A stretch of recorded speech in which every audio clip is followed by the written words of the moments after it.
We'll just wait till 4 o'clock to officially start, but welcome to everyone joining us for one of our first Facebook Lives for Cotting School.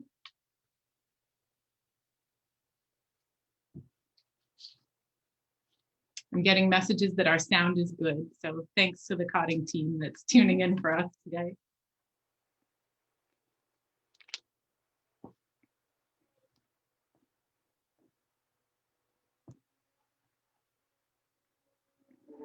So we want to begin with a big welcome to everyone joining us. My name is Lindsay Casavant. I'm the marketing director at Cotting School, also the parent of 2 school-age children. School takes up a lot of my thought process these days. It's somewhere that I am for work and something that I'm very involved in at home. And when I'm not focused on school, I love to draw. That's one of my hobbies. So I made a little drawing for you all tonight, and it's this. My drawing is also a plug because I wouldn't be a marketing person if I didn't encourage you to share what we're sharing tonight with anyone you know who might be interested in learning more. So feel free to use that share button. Again, thank you for joining us if you're just tuning in. Typically this time of year, we're welcoming anyone interested in learning more about Cotting School to visit our campus and tour around and be here with us in person. But since this year is a little different, we thought we would offer a virtual session to help you learn more and to engage with us. So whether you're a parent, a teacher, a clinician, or a friend, we hope you'll find the information we're sharing tonight useful. But without further ado, let's begin by introducing ourselves. My colleagues here with me, we'll start with Elizabeth. Thank you, Lindsay. This is really exciting. This is our first Facebook Live, and it's a great way to share some information about Cotting School and hopefully engage you and interest you in giving us a call or an email to learn more.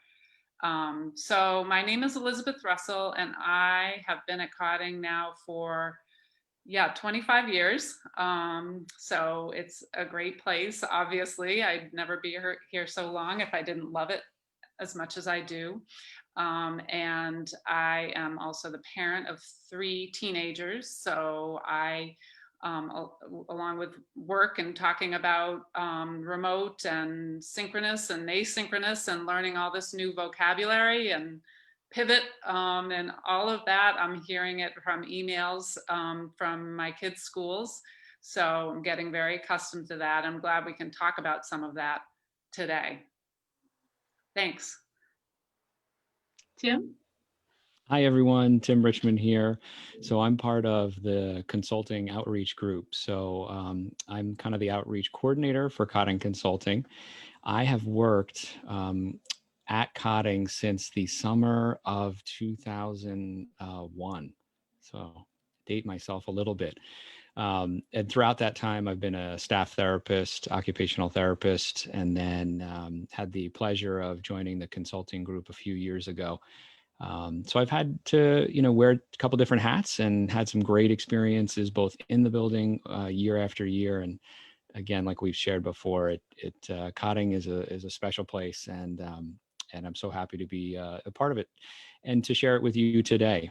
And so a little nugget about myself: I have 2 little nuggets, 2 little girls, just about 4 and 1 years old, and love them dearly. In the time that I can get away from running around with them, I also like to swim, bike, and run and have some fun, and anything that moves my body outside, that's always a good time. So I look forward to talking with everyone today. Thanks, Tim. Robert?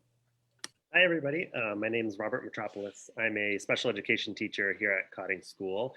I'm streaming from my Cotting School classroom, not my Mr. Mitropoulos' living room classroom. So I'm getting used to being in both each week, but I'm happy to be here. I've been at Cotting now for 5 years. This is my 5th year teaching at Cotting.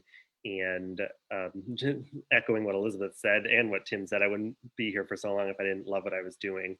And I really am just here to share my appreciation for a great school to work at, but also great colleagues and great students who are really willing to do the hard work. And this entire time since March has been hard. And I think that the perseverance and the strength that everyone as part of our community has shown has really inspired me. So I'm happy to be here.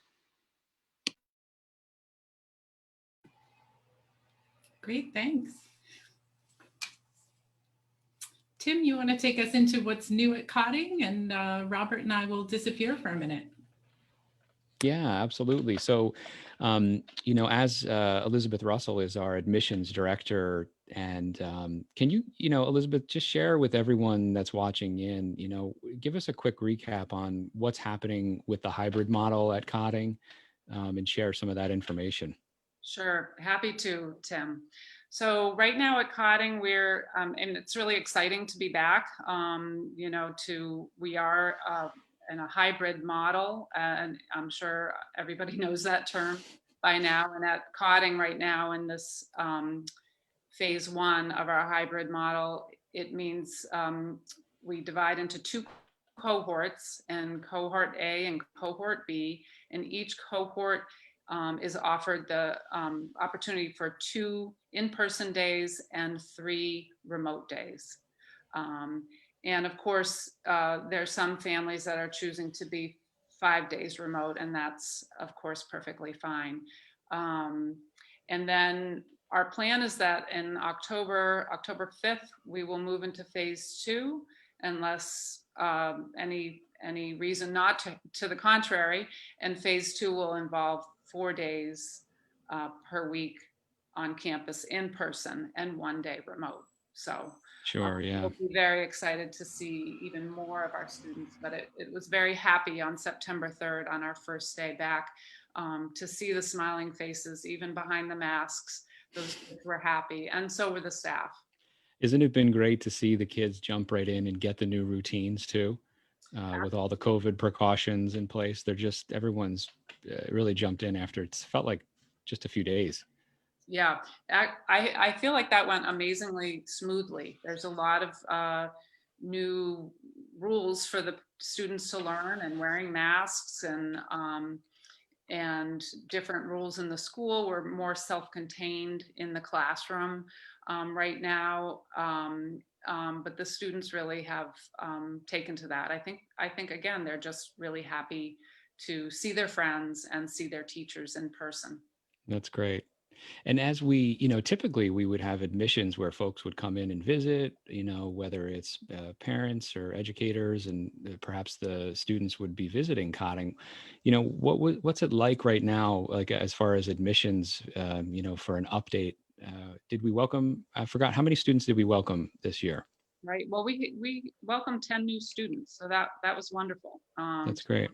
10 new students join us in September. So, and that process did look a little bit different over the summer, in the spring and summer when we were not at Cotting. We relied on our video conference platform. We used Zoom, and at first I thought, well, how will we do this? How will we be able to evaluate candidates and figure out if this is the right fit over Zoom? But it actually has worked quite well, and we're able to gain a lot of information about the student through that platform, whether we're interacting directly with the student or observing the student working with a teacher or a parent in their home or their school setting. So, and then at a later stage of the admissions process, we do welcome the family to come into our building. We do that after school hours. So in the summertime, when we had half days, as we were just starting to reopen in the summer, we had them come in at noon, and we plan to do that this school year too. It would just be after dismissal. That's great. I'm sure that parents have those questions as far as like, what does it really look like? How can we get a good picture of what Cotting can provide my, son or daughter or student? So that's great that, we have those options available. For sure. And we're also, even when it's not in the referral stage, but an inquiry, a parent or a district just wanting to learn more about Cotting to see if it might be a referral down the road. We welcome inquiries, and we have, video clips we can share that show different aspects of the school. I'm happy to chat with parents or districts or other professionals through Zoom or through a phone call, the old-fashioned way. So definitely we encourage people to reach out, and they can contact me, and we can figure out a way to connect. That's great, Elizabeth. And I'm sure maybe we can share a link to the admissions tab on the Cotting website so that everyone can get in there and take a better look at, what's happening with our admissions process too. Definitely. Well, thanks, Elizabeth. That's great. I think, as we continue to bring in Robert and talk with Robert a little bit more, we were reflecting a little bit about March 13th and how, a lot of our classroom teachers had to pivot, and you use that word. And I think people use that in business a lot, like we have to pivot our product, but our product is working with students and how important that is. And it, there was certainly a lot of things that were happening. What can you share about how we had to pivot in the spring? Yeah, yes, we did for sure. I have to say, I'm really so proud of Cotting School and our teachers and therapists here for the way they handled that, for the way they moved, didn't miss a beat, really, to go from school closure that came so quickly, suddenly, unexpectedly, to happen so at that point. And then on the Monday afterwards, they were on Zoom and teaching students and doing therapies remotely. And the creativity is been remarkable. The positivity, the enthusiasm. I mean, I think it really was seamless. And so I really am proud of what our teachers have done. Robert is a great example of that. I'm so glad he's here to speak to that. Really, I know he has some great suggestions, because I think that has been really a challenge for families and teachers, is trying to figure out how to best engage students in the remote teaching piece, which we know will continue to be part of our education throughout this year. That's great. Thanks, Elizabeth. All right. As we talk with Robert a little bit more, we did talk about March 13th, and how did you feel, as you had to, as we took that transition away from school and we went to a remote learning model, how did you feel supported, at Cotting School as a teacher? Yeah, I think that the surprising thing, because I've worked at other institutions too, the surprising thing that I hadn't experienced before was when all of this was happening in March, quickly, the administrators at Cotting were saying, well, what do you think you can handle? They were asking us what we thought was possible. And so we met in small groups quickly, really over the weekend, and just figured out what we could do. And there was no pressure. There was no, nobody like enforcing that we be there Monday morning, but we were. And I think that's important, that we just within that weekend, that Friday, Saturday, Sunday, we really were online by Monday, trying as much as possible to help at home and getting technology home to students who didn't have it. I think that was a big piece of that beginning part. Yeah, that's great. And I mean, I think that, technology is kind of ingrained in kind of the Cotting way for many, many years, as long as I've been there. So it kind of felt natural when we had to kind of flip the switch. Honestly, it was very surprising how quickly it happened. It felt like it was within a week or 10 days, and all of a sudden we had classroom teachers with their websites that were published for remote learning. So, I mean, it was all really very impressive. Robert, part of today's session is really to focus on our parents who are kind of tuning in, and, through your time in the spring and now here in the fall, what can you share with the parents that are tuning in about the things that have worked best for your parents? And what could you share with us today? Yeah, so I think that we were talking about the word pivot before. I think that from the spring and the summer, we're pivoting again. And I think that's an important thing for parents to start thinking about is how can we set the student up for success for the long term? Because this isn't a temporary thing anymore. It's something that we might be dealing with for a while. And I know Elizabeth was speaking to that Cotting might have some students here 4 days a week, but we don't know when, depending on COVID cases or have not, what will happen. So I think that really setting up that space at home, making sure that the student, just like we try to supply in the classroom, has a space to themselves that's organized, that's away from distractions, but also just thinking about, because we really push it with our OTs and PTs at Cotting, that they have the right back support and the right kind of seating for them. And that's something that we're here and willing to help with. And I think that there's a lot of things that we can support with that home environment, away from technology, but also just like, how can we make this successful for them? Yeah, to piggyback on that, the collaborative approach, which is, oh, you can reach out and contact your OT or your PT and say, can we look at, the way that Johnny is sitting at home? Like, is there some suggestions you can give to the family? Because every time he's on Zoom, this week, it just feels like he doesn't have a great position. How accessible are the teams that you've worked with? I mean, I think, so we have built-in time in our schedules each Wednesday to meet with teams for specific students, which is really helpful. And also bringing in our school psychologist in parts of those conversations, working directly with our person who works directly with parent support for any student. I think that working in a team that has those aspects has really helped us form these better, even better, they were already great, but even better connections with parents at home. And also I've had situations where it's difficult to have a student having a hard time with something, whether it be academic or just really social emotional, they're struggling, but it's been a chance for us to be in a child's home and be focusing on the whole body, the whole student, and showing parents what kind of things we do at school, and really helping them that from 8 to 3, when they're with us, we're there for them, myself and my classroom assistants. We're really there to do that job, and the parents should be able to walk away and probably also be working from home, which I can only imagine how difficult that must be. Yeah, absolutely. Absolutely.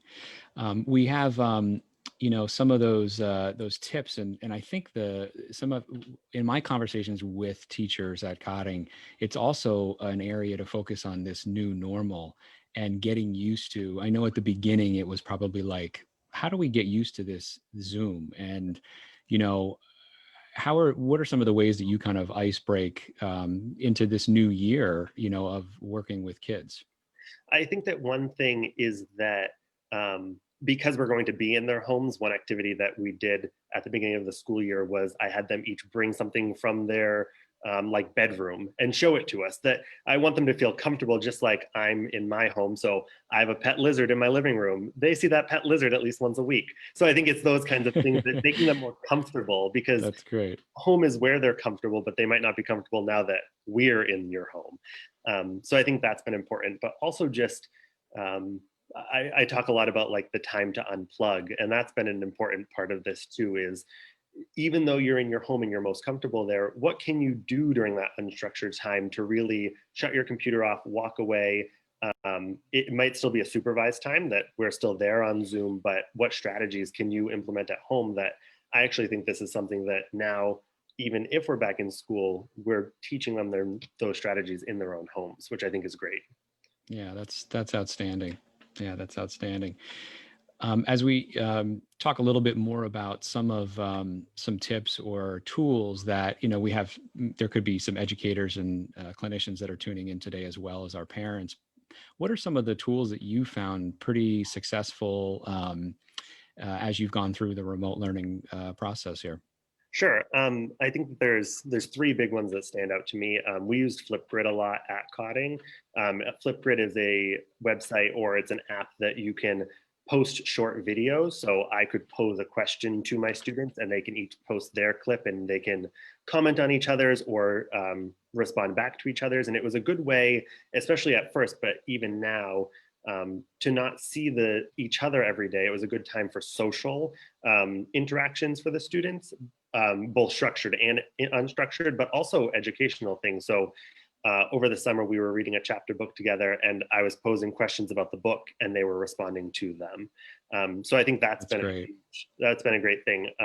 It was also fun to use that. I'll interrupt for a second. During our orientation for Cotting, which we went all virtual orientation. Obviously, we couldn't put 100 staff members in the auditorium, so we did it virtually, and everybody got to use Flipgrid. So it was really neat to see everybody getting in front of the camera. So that was really fun.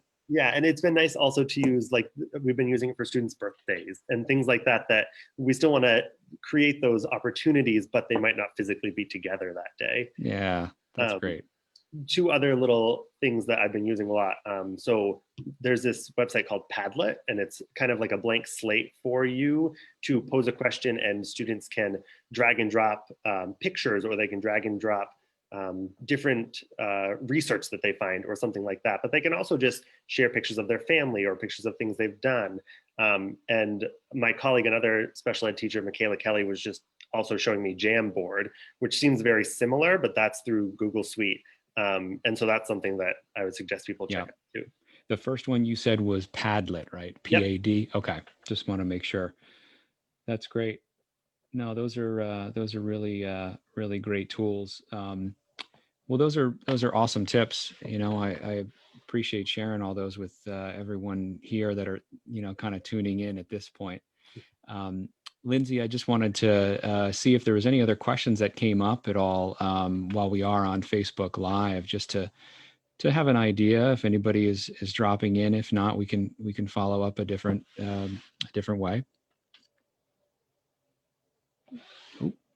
I think Lindsay's on mute right now. There we go. See, I'm going to say it, that every Zoom cannot go perfect, and that's okay. It's part of the process, right? We all told each other before we began. Wow, that was really wonderful. Robert and Tim, thank you for sharing so many of those tips and nuggets. And we will follow up in the comment section and post some of those by name for anyone who's watching after the fact. And Elizabeth, thank you so much for such a great overview of what's been happening at Cotting School. I hope everybody's getting a flavor for what it might be like if you were visiting us here in person, which of course we encourage, and we look forward to the day that we'll be doing that again. But as Elizabeth mentioned, please feel free to reach out to us. The Cotting community is a wonderful resource. I think you've heard a little bit from Robert about the kinds of collaboration that happen among our teams and in classrooms, and that can certainly happen beyond Cotting. So if you are anywhere in the category of parent or professional interested in learning more, I would definitely encourage you to visit our website, which is cotting.org. You can find contact information there. You can always email info@cotting.org or any one of us specifically. But we said when we started, we wanted to keep this to about 20 minutes tonight to honor your time. And we really thank you for tuning in and hope that you'll stay connected. So thanks, Elizabeth, Robert, Tim. Thanks to all our guests out there. Thanks for tuning in, everybody. Facebook world. We look forward to connecting again on other topics. So please stay in touch. Hi, everybody.